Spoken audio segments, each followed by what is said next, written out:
So this corner of the garage had officially become the place where yard tools go to die. Rakes, shovels, brooms, trimmers, even an umbrella. Everything was leaning on everything else, and every time we needed one tool, we had to move 5 others just to get to it. Now I know pegboard gets a lot of hate. Some people think it looks outdated. Some people don't like how the hooks fall out, and honestly, I get that. But this pegboard was already here in the garage, so instead of ripping it down and starting over, I figured, why not actually use it? The goal was simple: get as many yard tools as possible off the floor and onto the wall without taking up much space. First, I pulled everything out so I could see what I was working with. And like most garage projects, it looked way worse before it looked better.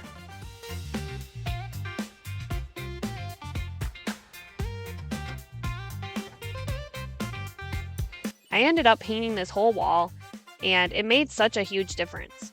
If you're interested in seeing how I did this with a $50 paint sprayer, check out the video in the description below. Then I started sorting the tools and tried to get rid of duplicates and stuff that we don't really use. These were the duplicates and other ones that we were willing to get rid of, and we ended up being able to donate most of them to different friends of ours. Then I organized the bigger tools like rakes, shovels, and brooms that could be easy to grab, and smaller things could go higher or off to the side. For the pegboard, I used a mix of longer hooks, double hooks, and a lot of basic holders. The trick was not just hanging things randomly, but trying to use the vertical space as much as possible. This garage is pretty tall, so I was able to use a lot of the vertical space. Long-handled tools went upright, and smaller tools filled in the gaps. And everything that was awkward or heavy got its own spot instead of being stacked on top of something else. One thing I learned pretty quickly is that pegboard works a lot better when you don't overload each hook.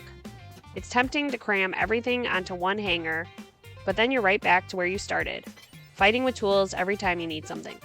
And since pegboard hooks can pop out, I did add some little hook locks to keep them from moving around.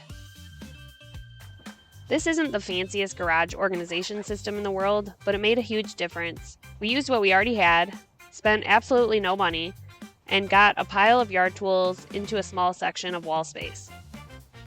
Sometimes the best DIY project isn't tearing everything out and starting from scratch, but it's looking at what's already there and making it work better. And now instead of digging through a pile of handles every time I need a rake, I can actually see what I have and grab what I need. That's a win for me. And here's what this reminded me of while I was working on it. 1 Corinthians 14:40. God isn't a God of chaos, even in the small stuff.